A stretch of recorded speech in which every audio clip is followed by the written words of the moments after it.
लोग पढ़ रहे हैं वो सारी चीजें रिकॉर्ड होंगी और आपको मिल जाएंगी। ठीक, अभी हम बात करते हैं 10th की। तो क्लास 10th में जो आपके चैप्टर्स हैं, क्लास 10th में जो आपके चैप्टर्स होंगे बेटा, केमिस्ट्री की बात करते हैं तो सबसे पहला जो चैप्टर 1 है वो है chemical reactions and equations. Chemical reactions and equations, very good. Second जो हमारा चैप्टर है बेटा इसी 10th क्लास में, अगला जो चैप्टर आपका आएगा वो आएगा एसिड, बेस एंड सॉल्ट। ये तीनों चीजें आपको पढ़नी पड़ेंगी, acids, base and salts. Third chapter जो आपका आएगा वो होगा metals and non metals, metals and non metals. Fourth chapter जो आपका आएगा वो होगा periodic properties, properties of elements, periodic properties of elements, या इसी चैप्टर का दूसरा नाम है periodic table, periodic table. Hope आप लोगों के पास किताब होगी, नहीं होगी सभी लोग एनसीईआरटी एप्लीकेशन डाउनलोड कर लेंगे प्ले स्टोर से, और उस पे आपको सारी बुक्स मिल जाएंगी बेटा। 9th 10th क्लास की सारी, साइंस खोलोगे साइंस में सारी बुक्स मिल जाएंगी आपको, तो कोई टेंशन की बात नहीं है। अगर बुक्स नहीं अवेलेबल हैं तो आप एनसीईआरटी की बुक्स को वो देख सकते हैं, और आपके स्कूल में हो सकता है कि रेफरेंस के लिए अलग बुक्स चलाई जाती हो, लेकिन बेसिक जो होता है, सबसे बेसिक जो मोटो है, जो पढ़ाई जो की जाती है 9th 10th की, वो एनसीईआरटी की होती है। अब रेफरेंस को बेटर अंडरस्टैंडिंग के लिए स्कूल्स अपने वाइज अपने हिसाब से प्रीफर करते हैं। तो periodic properties of elements, and last chapter is carbon and its compound. हाँ बेटा बताइए अंकित।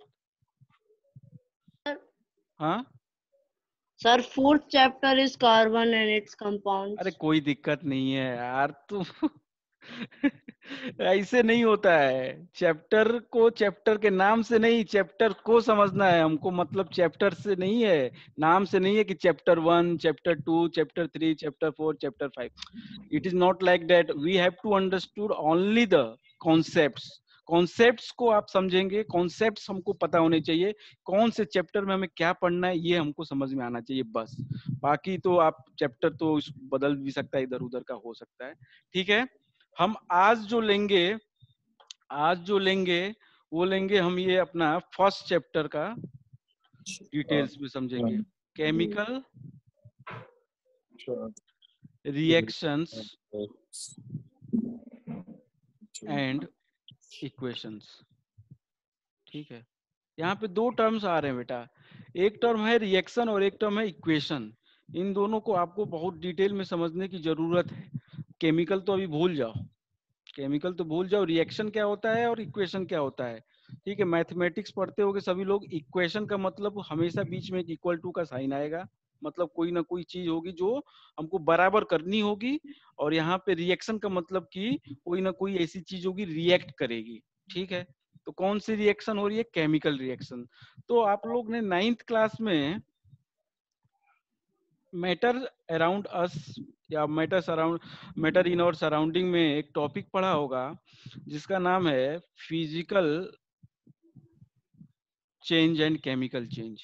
दो तरीके के चेंजेस आपने पढ़े होंगे, Yes, sir. Physical changes and chemical changes. तो वो ऐसे ही नहीं पढ़े थे, वो काम आने हैं हमको। अब हम यहाँ पे एक लाइन खींच देंगे बीच में और डिफरेंशिएट कर देंगे। अभी हाल सभी लोग को याद होगा, एकदम ताजा है, आप लोग 9th से अभी जस्ट निकले ही हो तो याद तो होगा ही। तो फिजिकल चेंज और केमिकल चेंज में डिफरेंस क्या था हमने पढ़ा था। तो पहला पॉइंट क्या है, सबसे मेन इंपॉर्टेंट चीज होती है बेटा डिफरेंस में कि कॉन्सेप्चुअल जो चीज सबसे इंपॉर्टेंट है डिफरेंस के लिए वो कॉन्सेप्ट का है। वो एक पॉइंट आपको तो याद रखना चाहिए, बाकी तो 3-4 पॉइंट्स होते हैं वो तो ऐसे ही हैं, बस लिखने के लिए एग्जाम में और आपके स्कूल के एग्जाम में लिखने के लिए। लेकिन समझने के लिए एक पॉइंट इसका है जो कि सबसे पहला पॉइंट हम लिखेंगे। फिजिकल चेंज क्या होता है? Physical change is that change, physical changes are those changes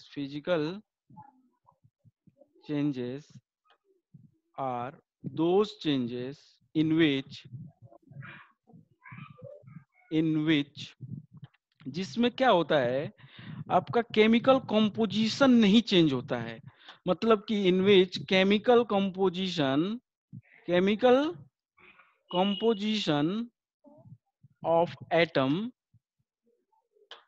of atom और मॉलिक्यूल डज नॉट चेंजेस, या रिएक्टेंट कह लेंगे हम बताएंगे अभी। डज नॉट चेंज नहीं होता, इस बात को ध्यान रखेंगे, डज नॉट चेंज। ठीक। दूसरी चीज जो इधर केमिकल, जबकि केमिकल क्या होता है, केमिकल चेंजेस में केमिकल कंपोजिशन का चेंज होना मस्ट है। तो physical chemical changes are those, हम केवल यही लिख देंगे, are those in which chemical composition changes. मतलब क्या है, अब भाई साहब एग्जाम्पल के लिए हम समझे, देखो हमने बोल दिया H2O, इसको तो सब जानते हैं, डेली यूज करते हैं, सब जानते हैं, जितने बच्चे होंगे बैठे सब जानते होंगे। अगर नहीं जानते हैं तो अभी क्लास को मतलब कि लीव कर दो, कोई जरूरत नहीं है फिर पढ़ने की। तो अगर इसको नहीं जानते तो ये क्या है, पानी, वाटर, H2O। तो इसका केमिकल कंपोजिशन क्या है, कौन बता सकता है क्या कोई? केमिकल कंपोजिशन इसका क्या है? एनीवन कोई भी बेटा बता सकता है क्या केमिकल कंपोजिशन क्या है? मुस्कान बताइए बेटा।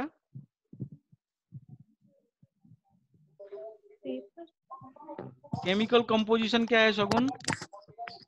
Sir vapour. अरे बेटा वेपर क्या है इसमें? केमिकल कंपोजिशन मतलब इसमें कौन कौन से एटम, कौन कौन से मॉलिक्यूल्स हैं? इसमें हाइड्रोजन है एंड ऑक्सीजन है, ऑक्सीजन। यही अरे तो दो यार। हैं, यही तो यस दो सर। हैं, और कोई तीसरा है क्या? नहीं नहीं नहीं सर। तो केमिकल कंपोजिशन H और O है, तो फिजिकल चेंज में क्या होगा? हाँ बताइए, कौन हैंड रेज किया, बताइए बेटा।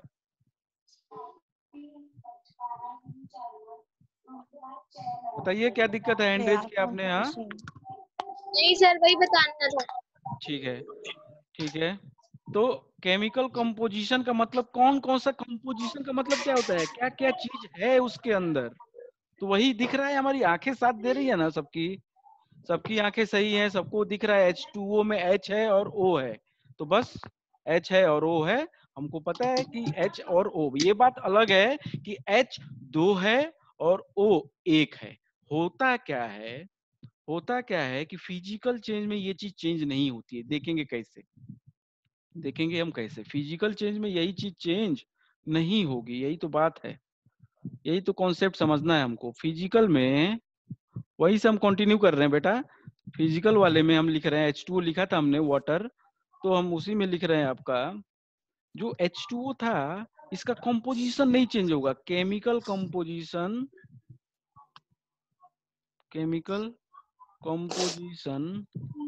will not change in a physical change, will not change। बात समझना कैसे, देखो आपके घर में बर्फ होगा, आज बर्फ निकालना आप, बर्फ जो है वो पिघलेगा, बर्फ जो है वो अगर पिघलेगा तो क्या बनेगा? पानी, वाटर। अब बर्फ जो है आइस, वो स्टेट क्या है उसका? सॉलिड। स्टेट क्या है उसका? सॉलिड।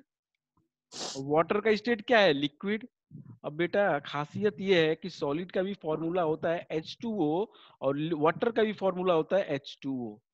तो इसका मतलब ये है, एक तो सबको पता है ना, वो आइस का भी फॉर्मूला सेम है H2O और वाटर का भी फॉर्मूला H2O। तो ये चेंज तो हुआ है, सॉलिड चेंज हो गया लिक्विड में, इसी को हमने पढ़ा है फ्यूजन। यही हमने पढ़ा क्या? फ्यूजन और मेल्टिंग। 9th क्लास में हमने पढ़ा है मेल्टिंग या फ्यूजन क्या होता है। तो ये जो मेल्टिंग है या फ्यूजन है, ये एक फिजिकल चेंज है। मतलब इसने कोई कंपोजिशन तो चेंज नहीं किया। कंपेयर करो, देखो कंपेयर करो, इसमें भी 2 H है, O 1 है, इसमें भी 2 H है, O 1 है, कोई कंपोजिशन नहीं चेंज हुआ, लेकिन स्टेट चेंज हो गई।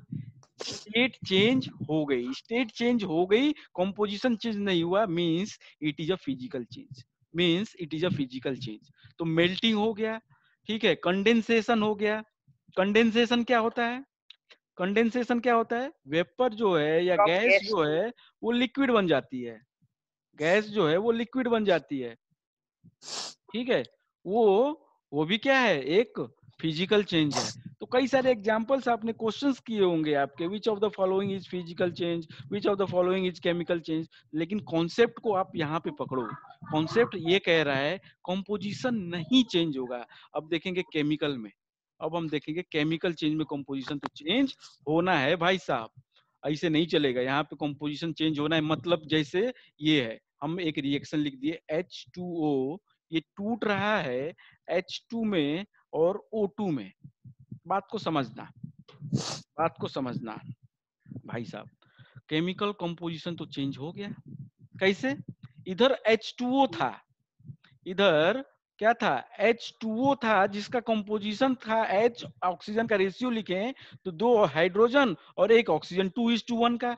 इधर हमारा कुछ ऐसा बना जिसमें केवल हाइड्रोजन है और केवल ऑक्सीजन, बिल्कुल अलग हो गए, बिल्कुल अलग हो गए, कंपोजिशन चेंज हो गया। इसमें केवल H है, ओनली H, और इसमें ओनली O। तो बात को समझो, ये हमारा कुछ अलग है, ये कुछ अलग है, सेम चीज है नहीं। केमिकल कंपोजिशन सेम है नहीं। तो जब केमिकल कंपोजिशन सेम नहीं होगी, इसका मतलब सीधी सी बात ये है कि a new substance is formed, a new substance is formed. मतलब कि केमिकल चेंज में एक नया सब्सटेंस का बनना स्वाभाविक है। मतलब कहेंगे हम केमिकल चेंज वही जिसमें कोई नया बने, कुछ नया सब्सटेंस बने। अब क्या है भाई साहब, बस हो गया सर। अब बाकी चेंज तो दुनिया पढ़ा देती है, आप समझ भी लोगे। बाकी सब चेंज में ऐसा कुछ है नहीं। फिजिकल चेंज जो होता है वो टेम्पोररी होता है। क्यों? क्योंकि सॉलिड को हम वाटर बना सकते हैं, वाटर को भी सॉलिड बना सकते हैं। melting and solidification are both opposite process. Solid to liquid, liquid to solid, solid to gas, gas to solid, solid to vapor to liquid to vapor, vapor to liquid होता है। तो physical change is क्या है? Physical change कैसे होते हैं? Are reversible in nature. बात को समझना। देखो, फिजिकल में ही मैं लिखूंगा, फिजिकल में ही मैं लिखूंगा। आप कहोगे कि सर कुछ अलग नहीं पढ़ा रहे हैं, आप वही 10th वाला पकड़ के बैठे हैं। तो आप, ऐसी बात नहीं है, हम कुछ ऐसा ही बता देंगे जो आप कहोगे कि यार मजा आ गया।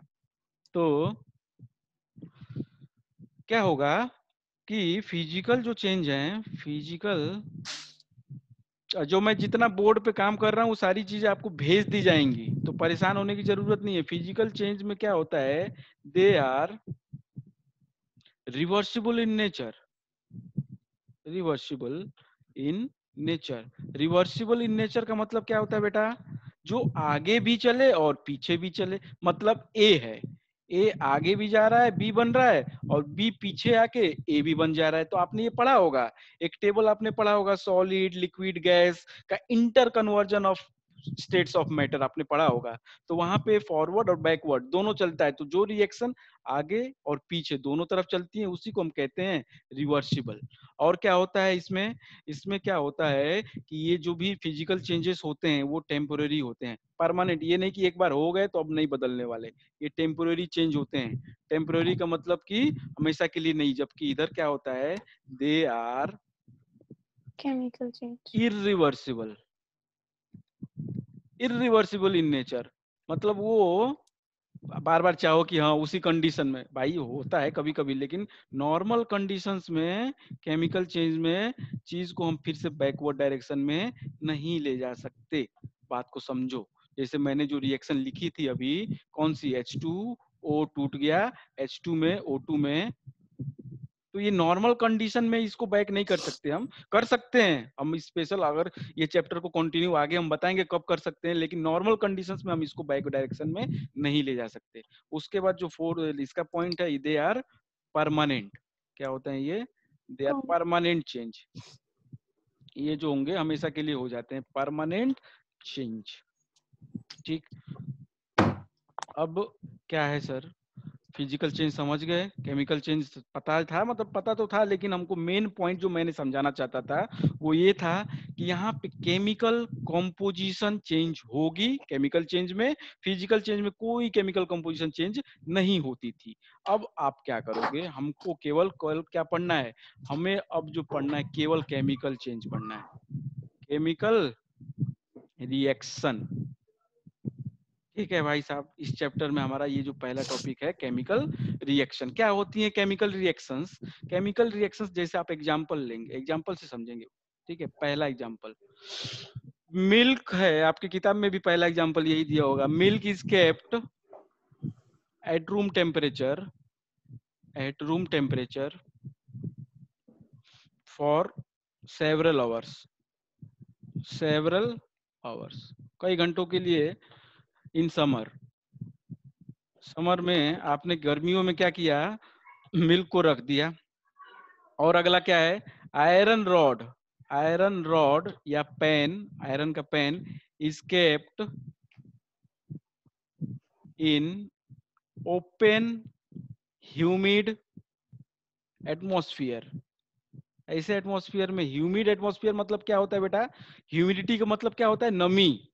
मतलब कि ह्यूमिड का मतलब होता है मॉइस्चर है, मॉइस्चर का मतलब वाटर वेपर। मॉइस्चर किसको कहते हैं हम, वाटर के वेपर को। वाटर वेपर जो होता है उसकी वजह से नमी, जैसे कल बारिश हुई थी, बारिश की वजह से कुछ ह्यूमिडिटी बढ़ गई होगी, मतलब नमी बढ़ गई होगी एटमॉस्फेयर में। तो आयरन रॉड को हम रख देंगे अगर किसी ह्यूमिड एटमॉस्फेयर में कुछ समय के लिए, तो भी एक चेंज होगा, वो हम समझ सकते हैं क्या होगा। अगर तीसरा ले हम तो digestion of food, digestion of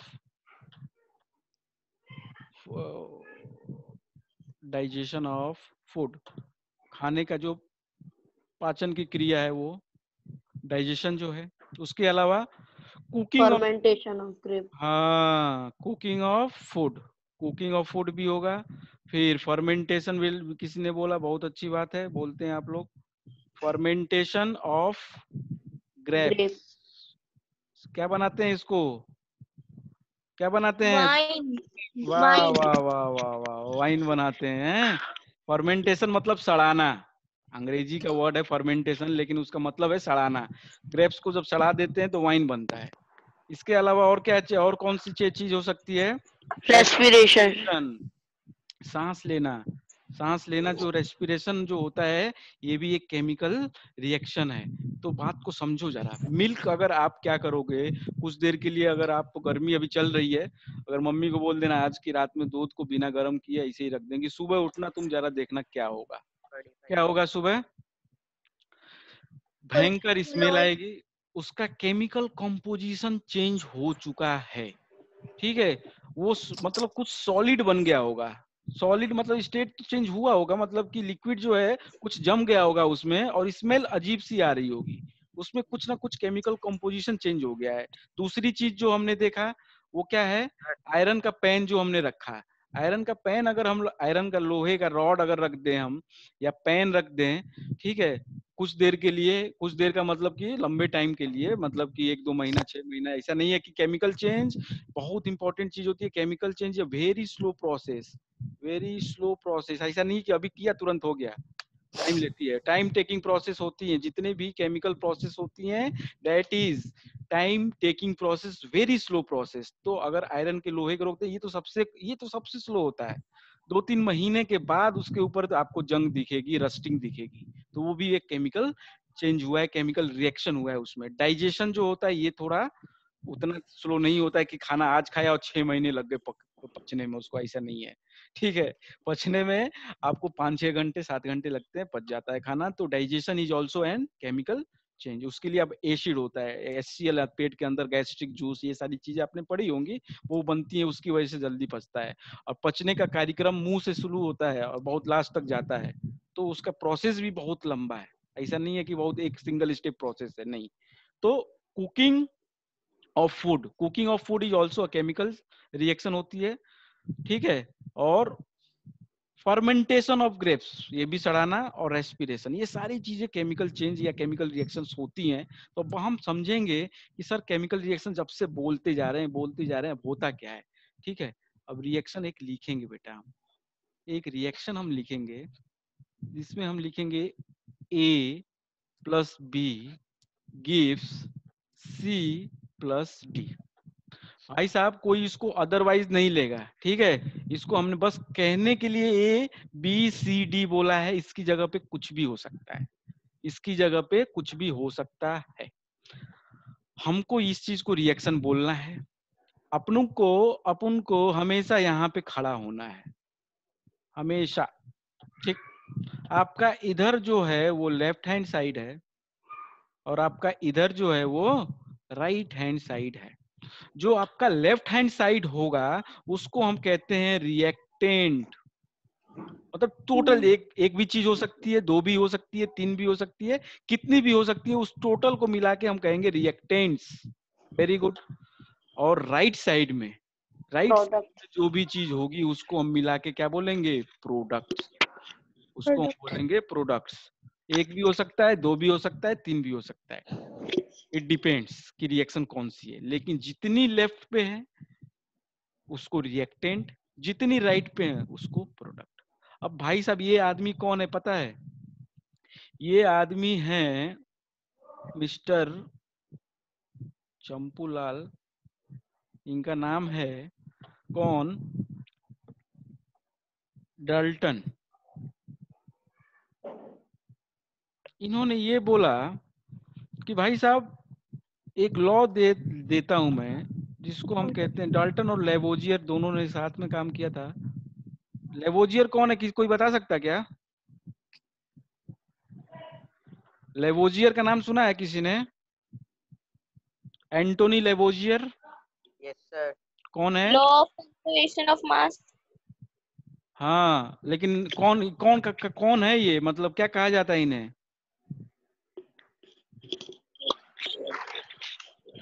इन्हें क्या कहा जाता है बेटा?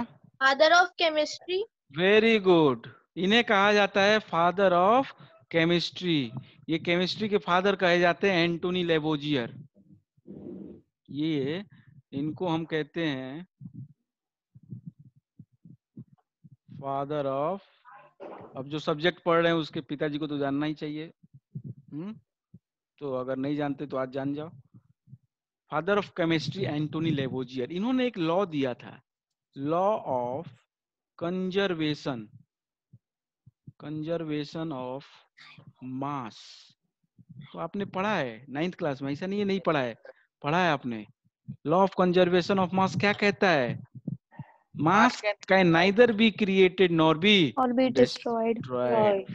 मास कैन, ये कहने के लिए तो बेटा सेंटेंस है, लेकिन पूरी साइंस इसी के ऊपर निर्भर है। 11th 12th कभी भी जाओगे मास ही कंजर्व करते रहोगे। हर जगह देखो कंजर्व मास करो, मास कंजर्व करो, एनर्जी कंजर्व करो, यही बस। तो मास can neither be created Not be destroyed. Nor be destroyed. ठीक है।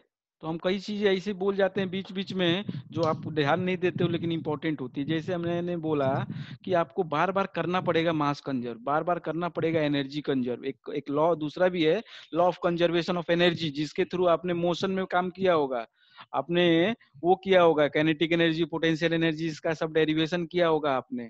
ठीक है। Total energy remains conserve. So kinetic energy, कोई चीज ऊपर से नीचे फेंकते हैं तो काइनेटिक एनर्जी उसकी कम बढ़ती जाएगी, पोटेंशियल एनर्जी घटती जाएगी, ये सब चीज पढ़ा आपने। ठीक है। तो वो सब फिजिक्स की बातें हैं, तो फिजिक्स की बातें फिजिक्स वाले सर ये अच्छे लगेंगे करते हुए। हम तो केमिस्ट्री की करते हैं, तो हमको लॉ ऑफ कंजर्वेशन ऑफ मास करना है, जिसमें मास can neither be created nor be destroyed. न तो मतलब कि दुनिया में कोई ऐसा पैदा नहीं हुआ जो क्रिएट कर दे, और दुनिया में ऐसा कोई बना नहीं जो कि डिस्ट्रॉय कर दे। इस बात को गंभीरता से ले लो। ठीक। मतलब सीधी सी बात है कि जितना मास रहेगा इसके साइड का, किसके साइड का? रिएक्टेंट के साइड का। मतलब कि total mass of reactants must be equals to the total mass of product। मतलब क्या है यार? अगर गंभीरता से समझो, आप क्या कहना चाहता है कि जो एटम्स, ध्यान से सुनना, जो एटम्स लेफ्ट हैंड साइड पे होंगे, मतलब कि इधर होंगे, किधर, बाएं साइड। जो एटम्स जितने होंगे लेफ्ट हैंड साइड पे, जरूरी नहीं है कि उतने ही होंगे राइट हैंड साइड पे, लेकिन ये जरूरी है कि वही रहें। इस बात को समझ लिए कि नहीं समझे? अभी नहीं समझे? जरूरी नहीं है कि वही रहें, अरे सॉरी, जरूरी नहीं है कि उतने ही रहें, लेकिन वही रहने चाहिए, ये जरूरी है। हैंड रेज हो रहे हैं तो हम पूछते हैं क्या है, कौन है, बताइए। Sir, when mass can neither be created nor be destroyed, then during a burning of paper, it's a chemical change and it's a chemical reaction. So हाँ, when we burn paper, then the paper is destroyed. Then how does this satisfy the no equation? No no, gases are formed बेटा, gases are formed. Paper, Mass is paper, conserved. paper, yes, mass remains conserved because that paper is the form, paper formula is C5 C6H5O2. आप उसको जब burn करेंगे, when it will react with oxygen, it forms CO2 and H2O. Carbon dioxide is formed. Sometimes CO is also formed. That must remain conserved. If that does not remain conserved, it means we cannot say that it is a chemical change. In any change, chemical change, in any reaction or any physical change, that this law must be satisfied. Law of conservation must be, conservation of mass must be satisfied. अगर ऐसा नहीं हुआ तो वो चीज नहीं हो रहा है। समथिंग कुछ मतलब ऐसा बनेगा that you not know the formula of that, ठीक है, that must be in, that may be invisible, but mass will be conserved. We'll come on that, we'll take it, examples हम लेंगे। हड़बड़ी ना करें, पहले ध्यान से ये समझें कि हम ये कह रहे थे कि लेफ्ट हैंड साइड पे जो टोटल नंबर ऑफ एटम्स हैं, जो भी एटम हो, वही एटम इधर रहेंगे, संख्या बदल सकती है, द नंबर में change but the atoms will be same. मतलब इसको थोड़ा सा मैं क्लियर कर दूं कि अगर हम C+O2 gives CO2, C+O2 gives CO2 ऐसा करते हैं, तो ऐसा नहीं हो जाता है बेटा कि इधर कोई C के अलावा H आ गया। नो, इधर भी कार्बन है, इधर भी ऑक्सीजन है, इधर भी कार्बन है, इधर भी ऑक्सीजन है, नंबर चेंज कर रहा है। मींस इधर इधर क्या है, on the left hand side carbon is 1, on the right hand side carbon is 1, but on the left hand side oxygen is 2, on the right hand side oxygen 2. अरे भाई साहब, ये तो फिर बैलेंस हो गया, कोई दिक्कत नहीं, हो सकता है, मैंने बोला, ठीक है, होगा 100%, ये हमको करना पड़ेगा, क्योंकि आगे हम पढ़ेंगे balancing, balancing of chemical equation, वही तो हमको पढ़ना है, बैलेंसिंग। अगर नहीं होगा तो हमको बराबर करना पड़ेगा, we must have to balance that reaction. So हम ये कह लें कि law of conservation of mass says that the एक चीज और मैं स्टेटमेंट लिखता हूँ, ये स्टेटमेंट आप समझेंगे क्या कहना चाहता हूँ मैं। Statement that this is saying that the total number of atoms, the total number of atoms of each element, of each element, of each element on the left hand side, on the left hand side must be equals to the total number of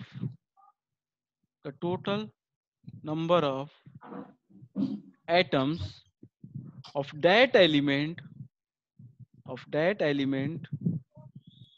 on right hand side, on right hand side। मतलब हम क्या चाहते थे, right hand side मतलब product का side, और left hand side मतलब reactant का साइड, इधर का रिएक्टेंट का साइड। मतलब कोई भी एटम, कोई भी एलिमेंट्स हैं, रिएक्टेंट्स, कोई भी एलिमेंट्स हैं, इसके जितने एटम होंगे लेफ्ट हैंड साइड पे, उतने ही एटम हमको करने होंगे राइट हैंड साइड पे। And that is what the balancing of chemical reaction says, and the balancing of chemical reaction is an application of law of conservation of mass.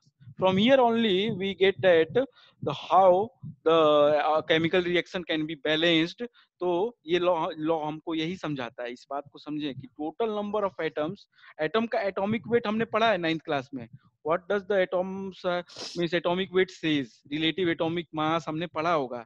तो physics में मास और wait में अंतर होता है बेटा, लेकिन केमिस्ट्री में कोई अंतर नहीं होता है. एटॉमिक वेट कह लो या एटॉमिक मास कह लो, in chemistry both are same. तो हम बार बार यूज करेंगे, मास की जगह पे वेट, वेट की जगह पे मास, कोई टेंशन नहीं लेने का, वो चीज हम कर लेंगे. तो आप लोगों का काम ये है, आज की क्लास बस अब 4 मिनट बची है. आप लोग बताएंगे अभी कि कहाँ पे क्या नहीं समझ में आया, और अगर समझ में नहीं आया, कुछ सी समस्या जैसे बोर्ड पे जो मैं वर्क किया वो प्रॉपर कन्वे हुआ, आवाज बराबर जा रही है, ये सारी चीजें आप बता दे. बाकी पढ़ने के लिए तो हम लोग 2-3 क्लासेस करेंगे. Will do that and will definitely understand and learn something new. Okay, तो आप लोग जल्दी से बता दें, आप लोग सब लोग को सब कुछ समझ में आया? Yes, sir. आप लोग थम्स अप दे दो बेटा, बस हम समझ जाएंगे. I will get. Okay okay, Ankit. Okay, 4 5 C 8 8 D 9 FC. बेटा आप जब आओगे, मतलब कि जब भी जूम पे आपके लिंक जाएगा व्हाट्सएप पे, तो जब भी आप क्लास में आओगे आपका नेम पूछेगा बेटा. तो आप वो नेम जब रखोगे, नेम आपको लिखना मस्ट है, तभी आपको इस क्लास में हम पता कर पाएंगे कि कौन आपका नाम क्या है. क्योंकि अगर वहां पे आप नाम नहीं लिखोगे तो आपके मोबाइल का डिवाइस जो है, या जो आपका वाईफाई का जो भी डिवाइस का नाम होता है वो दिखाता है. तो आप अपना नाम एंटर कर दें, तो वहां पे टाइप नेम करके आता होगा, तो आप नाम जरूर लिखें वहां पे, तो we can easily recognise all of you. Okay, तो आप लोग नाम लिखे, ज्यादातर बच्चों ने नाम लिखे हैं, वेरी गुड. तो हम लोग इस चीज को अब यहीं पे विश्राम करते हैं हम लोग.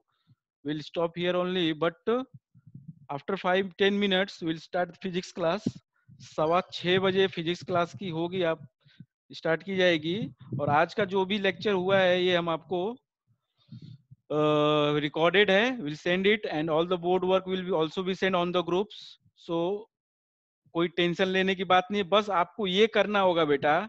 आपको अगर कंटिन्यू करोगे तो आपको प्रॉपर एक कॉपी में नोट्स बना के चलना होगा, जो ये बोर्ड भेजा जाएगा.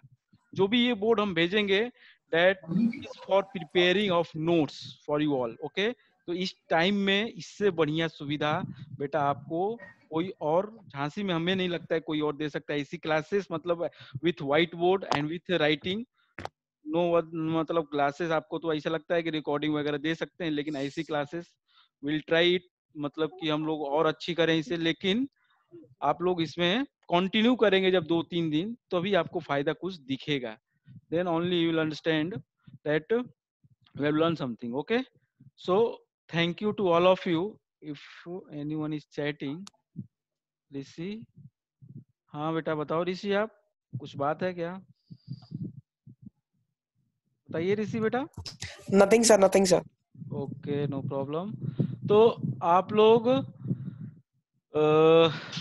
अच्छा लगा क्लास करके? हैंड रेज्ड कौन है? हैंड Sir, रेज किया next देखो. class is in this server or the next server? No, new link will be sent at your same group. Okay, Okay, sir. new link will be sent beta. For every class we will send you a new link. Okay, you will have to check the WhatsApp, and then you have to log in from your that Zoom. So thank you all of you. Thank you, sir. Okay Thank you, बेटा. sir. Okay बेटा, thank you. बेटा थोड़ा सा thank you उनको बोलना सीख जाओ यार, तुम लोग अच्छे स्कूल के बच्चे हो, अच्छे घर के Thank you so बच्चे much, हैं. sir. So हाँ? thank you. Thank you, sir. Okay बेटा, bye. Bye, sir. Bye, sir.